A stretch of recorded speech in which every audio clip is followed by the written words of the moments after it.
Ethan Ross hated Christmas. He wasn't always this way. Once as a kid, he loved the holiday, the warm glow of the tree, the anticipation of presents, the laughter of his family.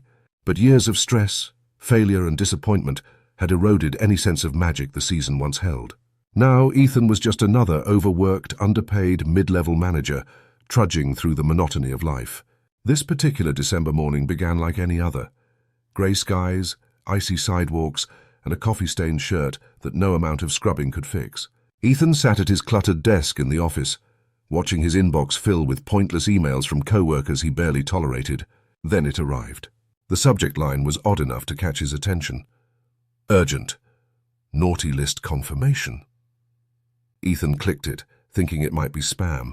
Instead, the email's contents made him chuckle, a rare occurrence. He scoffed, muttering, "Who writes this stuff?" The rest of the office was bustling with fake holiday cheer. Mark, the overly enthusiastic HR rep, was hanging garlands around the cubicles, humming jingle bells. Ethan rolled his eyes. "Don't you have actual work to do, Mark?" he said. Mark grinned, unbothered. "It's the holidays, Ethan. Lighten up!" Ethan ignored him and returned to his screen. But something about the email nagged at him. As much as he wanted to dismiss it, the wording felt pointed. The writer knew him, knew how much he loathed this time of year. Hours later, a scream broke the usual office chatter. Everyone rushed to the break room, where Mark was sprawled on the floor.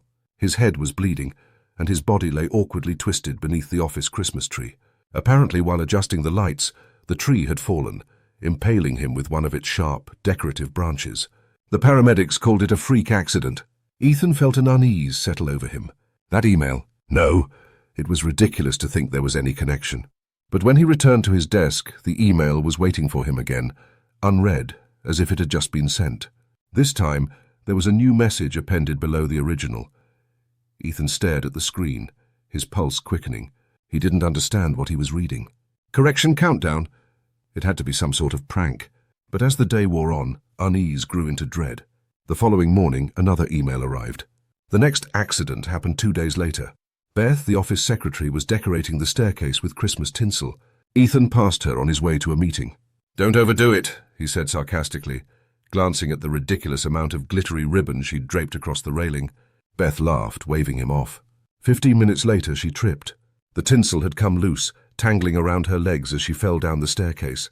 The sound of her screams, followed by the sickening crack of her skull against the marble floor, haunted Ethan for the rest of the day. By now, Ethan couldn't deny the pattern. When he checked his email that night, he found the same update. Desperation drove him to his younger sister, Grace. Grace lived in a small, cozy house decorated with twinkling lights and a wreath on the door. She greeted Ethan with a warm smile, her holiday spirit a stark contrast to his growing paranoia. "You're actually visiting me? Is this an early Christmas miracle?" she teased, ushering him inside. Ethan didn't waste time on pleasantries. "I need your help. Something weird's going on." He showed her the emails, explaining the bizarre accidents at work. Grace frowned, scrolling through his inbox. "You think these emails are causing the accidents?" "I don't know what to think," Ethan snapped, pacing the living room. "But every time I get one, someone ends up dead." Grace leaned back, her brow furrowed. "It sounds ridiculous, Ethan, but I don't think it's a coincidence." She turned to her laptop and began researching. After an hour, she stumbled across a chilling legend. The Christmas Compliance Bureau wasn't just a myth. Stories dated back centuries, describing a rogue elf who punished those who landed on the naughty list. Unlike Santa's forgiving nature, this elf believed in strict, often lethal, consequences for selfishness, cruelty, or lack of holiday spirit. Ethan scoffed. "A killer elf? Come on, Grace, this isn't some stupid fairy tale." Grace gave him a serious look. "Whether it's real or not, something is targeting you.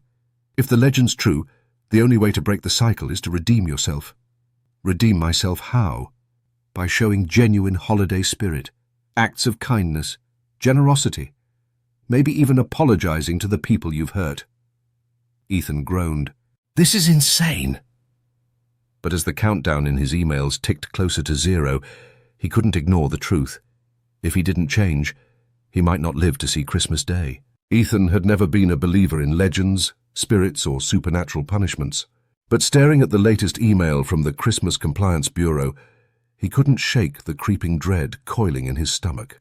3 days, that was all he had left. according to this bizarre, ominous message. He still didn't fully believe in Grace's theory about the Bureau, or a rogue elf punishing the naughty. But the mounting coincidences were impossible to ignore. "What if I just ignore it?" he asked Grace, pacing her cozy, candlelit living room. The smell of gingerbread cookies wafted from the kitchen, but Ethan's sour mood clashed with the holiday warmth around him. "You've been ignoring it, Ethan," Grace replied, crossing her arms. "And now 2 people are dead. You need to take this seriously." "What do you want me to do? Sing carols? Hand out candy canes on the street?" he snapped. Grace sighed, pinching the bridge of her nose. "It's not about playing pretend.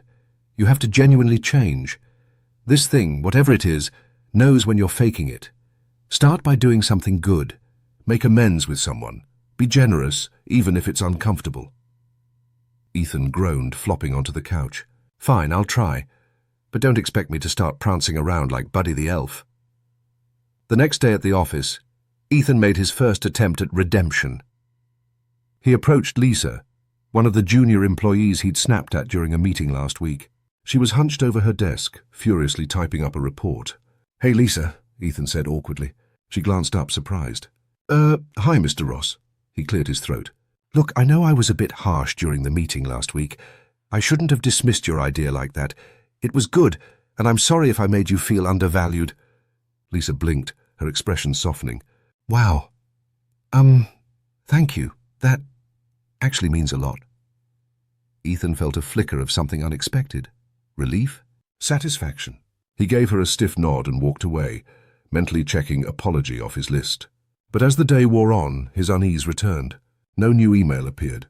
Had it worked, or was it too little too late? That night, Ethan's worst fears were confirmed. The email returned. Ethan's heart sank. He'd tried. He really had.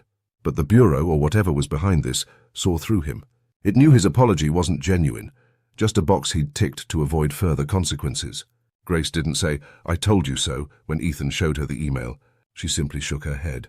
"This isn't about going through the motions," she said gently. "You have to mean it, Ethan. You have to really change."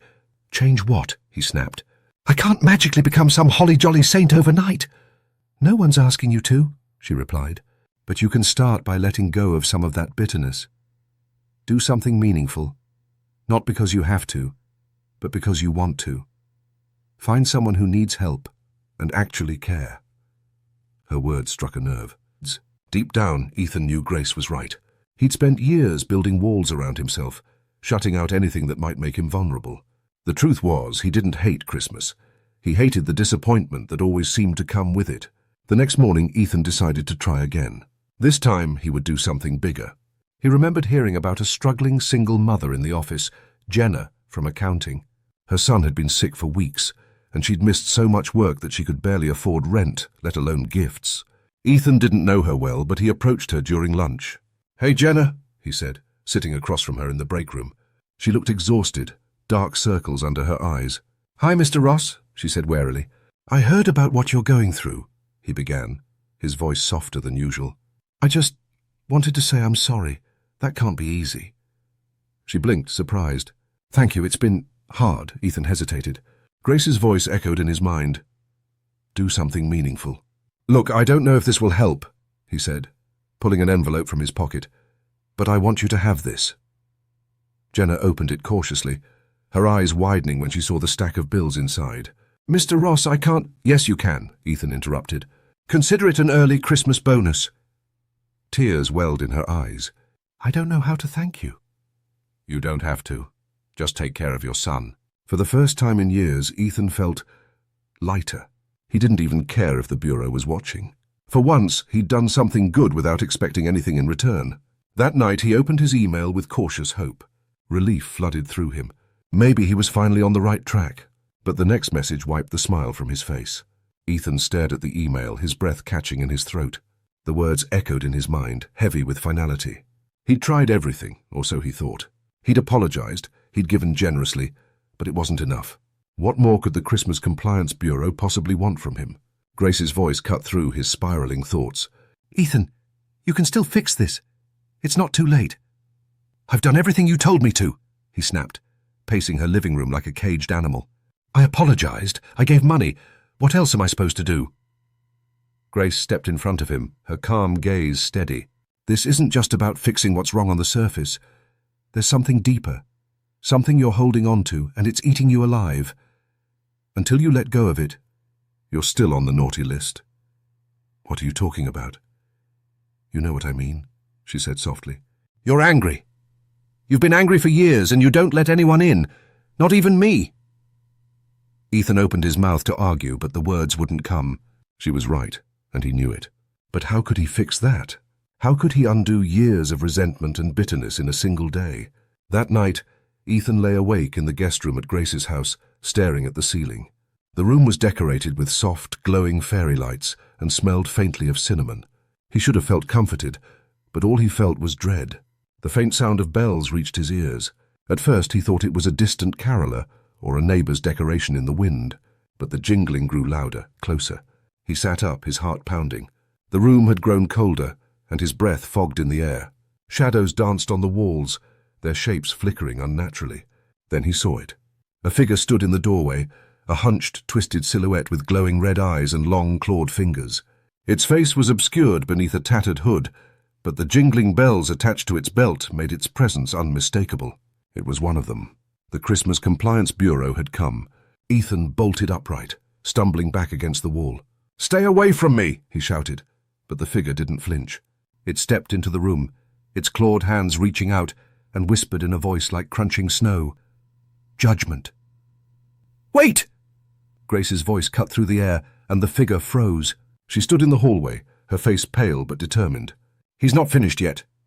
The figure tilted its head, as if considering her words, before vanishing into the shadows. The temperature in the room returned to normal, but the tension remained. "You don't have much time," Grace said, rushing to his side.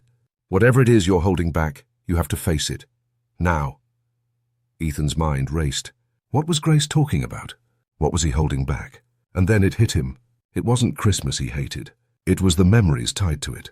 Years ago, on Christmas Eve, Ethan had gotten into a fight with his parents. They'd wanted him to come home for the holidays, but he'd refused, too consumed with work and his own ambitions. Hours later, they'd been killed in a car accident on their way to visit him. He'd never forgiven himself. "It's my fault," Ethan whispered, his voice breaking. Grace frowned. "What is?"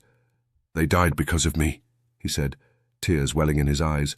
"Mom and Dad, if I'd just gone to see them, if I hadn't been so selfish—" "Ethan," Grace said firmly, gripping his shoulders, "you didn't make that happen. You can't carry this guilt forever. They wouldn't want you to." "I ignored them, Grace. I ignored them for years, and for what? For a job that doesn't even matter?" "They loved you," she said gently. "And you loved them, even if you didn't always show it. The best way to honor them now is to let go of the guilt and live a life they'd be proud of." Her words cut through him like a knife, but instead of pain he felt a strange sense of release. He hadn't spoken those words out loud before, hadn't admitted the weight he'd carried all these years. For the first time in years he cried, not out of anger or frustration, but out of grief. Grace held him, letting him finally break down. When Ethan woke the next morning, the email was gone. No countdown, no judgment, no ominous warnings, just an empty inbox, as if the whole thing had been wiped clean. He blinked, unsure if he should feel relieved or terrified. But when he walked into the living room and saw Grace smiling at him, holding 2 mugs of hot cocoa, he decided not to question it. "You made it," she said, handing him a mug. "Barely," he muttered, sitting down beside her. The snow outside glistened in the morning light, and for the first time in years, Ethan felt something he hadn't felt in a long time. Peace. "Do you think it's over?" he asked. Grace shrugged. "Probably. But if you don't want it to come back, you might want to keep working on that holiday spirit." He laughed, a real, genuine laugh. "Fine," he said. "But don't expect me to sing carols." She smirked. "We'll see." As they sipped their cocoa, the faint sound of bells jingled in the distance. Ethan froze, but Grace put a hand on his arm. "It's just the neighbours' decorations," she said. He nodded, though he wasn't entirely sure. Either way, he knew one thing. He'd been given a second chance, and he wasn't going to waste it.